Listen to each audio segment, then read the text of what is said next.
अस्सलाम वालेकुम नाज़रीन, स्पोर्ट्स विद मुजाहिद सोलंकी के साथ एक दफ़ा फिर आपका अपना मुजाहिद सोलंकी। और जो पाकिस्तान और ऑस्ट्रेलिया की टीमों के बीच में 3 टेस्ट मैचेस पर मुश्तमिल सीरीज़ का दूसरा टेस्ट मैच जारी है कराची के नेशनल स्टेडियम में। और इस हवाले से यूट्यूब चैनल पे आपको इस सीरीज़ के हवाले से अपडेट करने का सिलसिला भी जारी है।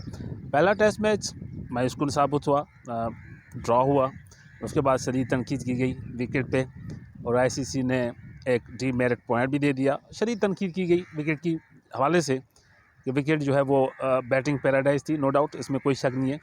पहली इनिंग में पाकिस्तान ने 4 सेंचुरियाँ स्कोर की, अज़हर ने 185 की, इमाम उल हक ने दोनों इनिंग्स में सेंचुरी स्कोर करने का रिकॉर्ड हासिल किया। फिर अब्दुल्ला शफीक ने भी सेंचुरी स्कोर की। तो इस तरह से इमाम उल हक और अब्दुल्ला शफीक ने अपने टेस्ट कैरियर की पहली सेंचुरी स्कोर करने का एजाज़ पिंडी में हासिल किया। तो दूसरी तरफ सबकी नज़रें नेशनल स्टेडियम कराची पे थी कि इस स्टेडियम में पाकिस्तान का रिकॉर्ड बड़ा शानदार रहा है। यहाँ पे पाकिस्तान ने ऑस्ट्रेलिया के खिलाफ जितने भी मैचेस खेले वो 5 से 5 में से उसे कामयाबी मिली और 2 मैच ड्रा हुए थे। तो यहाँ पे ट्रैक रिकॉर्ड बड़ा ज़बरदस्त था। तो उम्मीद की जा रही है, अभी तक 3 दिन हुए हैं, लेकिन जो कंडीशन अब है तीसरे दिन की जो गेम एंड हुई है उसमें ऑस्ट्रेलिया को एज हासिल है। बात करते हैं पहली इनिंग में टॉस जीत के पहले दिन ही बैटिंग करने का फ़ैसला किया ऑस्ट्रेलियाई टीम के कप्तान पैट कमिंस ने, और वो फ़ैसला बिल्कुल सही साबित हुआ। पाकिस्तान की होम कंडीशन और होम ग्राउंड की बातें वो की जाती हैं, लेकिन कहीं भी हमें बॉलर्स की वो कारकर्दगी नज़र नहीं आई। लेकिन दूसरी तरफ ऑस्ट्रेलियन टीम ने 2 दिन तक बैटिंग की और दूसरे दिन जब एंड हुई दूसरे दिन के खेल की तो उन्होंने 505 रन किए थे और 8 प्लेयर्स उनके आउट हुए थे। तो तीसरे दिन जैसे ही उनकी इनिंग की शुरुआत हुई तो उन्होंने सिर्फ 1 विकेट गंवा दी और पहली इनिंग में 556 रन 9 विकेट पे इनिंग डिक्लेयर कर दी। एक दफ़ा फिर उस्मान ख्वाजा जो पिंडी स्टेडियम में 97 रन बनाए थे, उन्होंने नर्वस 90s का शिकार हुए थे, लेकिन इस टेस्ट मैच में उन्होंने 160 रन की इनिंग खेली। उसके साथ एलेक्स कैरी ने भी 93 रन की इनिंग खेली और उसके साथ स्टीव स्मिथ जो बेहतरीन बैट्समैन है दुनिया के, उन्होंने 72 रन की इनिंग खेली। मजमूई तौर पे नेथन लियॉन ने 38 की इनिंग खेली, जबकि मिचेल स्टार्क और कैमरून ग्रीन ने 28 रन स्कोर किए। तो बहुत बड़ा टोटल करने के बाद उन्होंने इनिंग डिक्लेयर कर दी।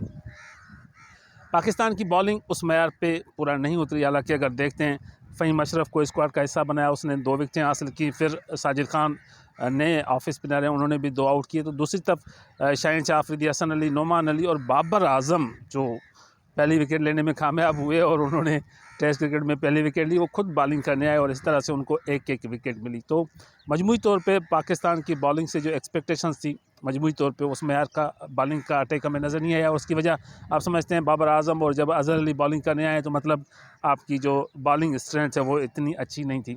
बहरहाल उसके बाद ऑस्ट्रेलिया की इनिंग डिक्लेयर करने के बाद पाकिस्तान की बैटिंग आज जैसे ही आई तो पता ही नहीं लग रहा था किस तरह से बैट्समैन आउट हो रहे हैं। पहले तो 2 बैट्समैन रन आउट हुए, इमाम उल हक का जिस अंदाज से रन आउट होना था, उसके बाद जैसे पाकिस्तानी बैट्समैनों की लाइन लग गई और पूरी टीम 148 रन्स पे आउट हो गई, एक ऐसी विकेट पे जहां पे हम ऑस्ट्रेलिया की टीम को आउट करना हमारे लिए मसला था। 2 दिन तक उनके बैट्समैन विकेट पे मौजूद रहे और हम उन्हें आउट नहीं कर सके और 9 विकेटें गिरा सके और उन्होंने डिक्लेयर कर दी। तो दूसरी तरफ हमारी इनिंग जो है 148 रन पे ढेर हो गई।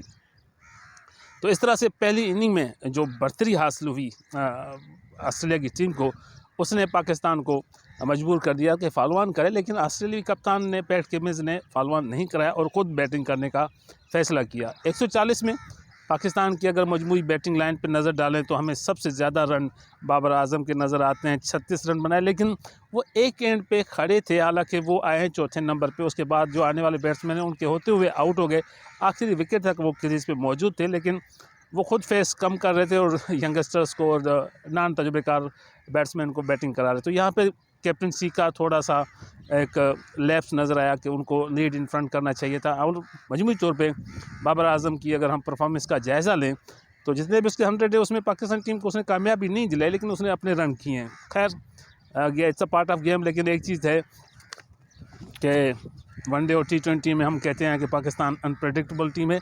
आज ऐसा लग रहा है कि इस टेस्ट मैच में भी पाकिस्तान अनप्रेडिक्टेबल परफॉर्मेंस का मुजाहरा किया है। फवाद आलम बगैर रन्स बनाए आउट हुए, मोहम्मद रिजवान 6 रन्स पे आउट हुए, अज़हर अली जो पहले टेस्ट मैच में 185 रन किए थे वो 14 रन्स पे आउट हुए, अब्दुल्ला शफीक जिन्होंने पहले टेस्ट मैच में सेंचुरी स्कोर की थी पिंडी में और टेस्ट कैरियर की पहली 100 थी, वो भी आउट हुए 13 पे। इमाम उलग जिन्होंने दोनों इनिंग्स में सेंचुरियाँ की थी पिंडी में, वो 20 रन बनाने के बाद आउट हुए। तो इस तरह से पाकिस्तान की जो पूरी बैटिंग लाइन है वो कोलैप्स रही और इस तरह से 140 पे पूरी टीम आउट हो गई और इस तरह से जो बढ़तरी हुई ऑस्ट्रेलिया टीम को पहली इनिंग में वो 408 रन की हुई। तो दूसरी इनिंग में उनकी बैटिंग जारी है, 81 रन पे एक प्लेयर उनका आउट है। तो और मजमूई परफॉर्मेंस जो उसकी बढ़तरी है वो 499 रन है, 489 की लीड अब उनके पास है।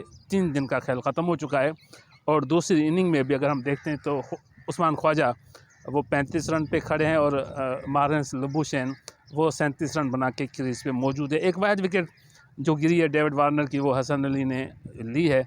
तो पाकिस्तानी फास्ट बॉलर ने भी मायूस कारकर्दगी का मुजाहरा किया है, स्पिनर्स ने भी और बैटिंग लाइन ने भी। अब देखना है कि कल कितना स्कोर करने में कामयाब होती है ऑस्ट्रेलिया की टीम और डिक्लेयर करती है पाकिस्तान को टारगेट देने के लिए। ऑस्ट्रेलिया के ख़िलाफ़ मैंने आपको पहले बताया कि जो रिकॉर्ड रहा है यहाँ पे नेशनल स्टेडियम में वो हमारा आउटस्टैंडिंग रहा है। हमने कोई मैच यहाँ लूज़ नहीं किया, लेकिन अगर ये मैच लूज़ कर गए तो वो रिकॉर्ड टूट जाएगा। और ऑस्ट्रेलिया की जो टीम है उसने ओवरऑल तीनों शोबों में पाकिस्तान को आउट क्लास किया है। तो ओवरऑल परफॉर्मेंस का जायज़ा लें तो ऑस्ट्रेलिया अनएक्सपेक्टेड अच्छी कारकर्दगी का मुजाहरा करने में कामयाब रही है। अनएक्सपेक्टेड इसलिए कि हम अक्सर इंग्लैंड, ऑस्ट्रेलिया और साउथ अफ्रीका दौरे पे जाते हैं तो हम ये कहते हैं कि उनकी कंडीशंस में उनकी विकेटों पे एडजस्ट करने के लिए हम 20 दिन, 22 दिन, 25 दिन पहले जाते हैं, लेकिन वो आते ही एडजस्ट हो गए और आते ही उन्होंने बड़ी ज़बरदस्त परफॉर्मेंस का मुजाहरा किया है। तो होम ग्राउंड और होम क्राउड का जो एडवांटेज है वो अभी तक पाकिस्तान हासिल करने में नाकाम रहा है।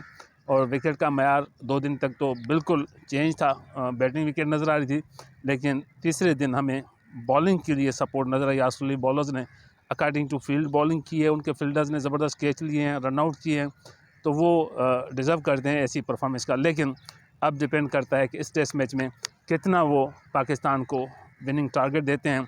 फिर उसके बाद यकीनन पाकिस्तान अंडर प्रेशर होगा, क्योंकि अब तीसरे दिन की गेम ख़त्म हुई और 489 रन की बढ़तरी उनके पास है। तो कल पहला घंटा मैं समझता हूँ बड़ा अहम होगा। अगर 550 रन करने के बाद ऑस्ट्रेलिया पाकिस्तान को टारगेट देती है 550 रन का, तो बहुत मुश्किल होगा, क्योंकि एक तो टारगेट चेस करना है अगर आपने मैच जीतना है, दूसरी तरफ मैच को बचाने के लिए आपने ड्रॉ की तरफ जाना है, तो ऑस्ट्रेलियाई बॉलर्स का मुकाबला करना है। उम्मीद है आपको मेरा स्पोर्ट्स का जो यूट्यूब चैनल है स्पोर्ट्स विद मुजाहिद सोलंकी अच्छा लगता होगा। एक दफ़ा फिर आपसे रिक्वेस्ट है कि स्पोर्ट्स विद मुजाहिद सोलंकी को सब्सक्राइब करें, लाइक करें, शेयर करें और बेल आइकन बटन को दबाएं कि मेरी आने वाली जो अपडेट्स हैं आपको ऑस्ट्रेलिया और पाकिस्तान सीरीज़ के हवाले से वो आपकी मिलती रहें। और उसके बाद वनडे सीरीज़ भी है, T20 भी है, तो ओवरऑल इस सीरीज़ के हवाले से आपको अपडेट करने का सिलसिला भी जारी रहेगा। लेकिन सब्सक्राइब करें, लाइक करें, शेयर करें और बेल आइकन बटन को ज़रूर दबाएँ। Thank you so much.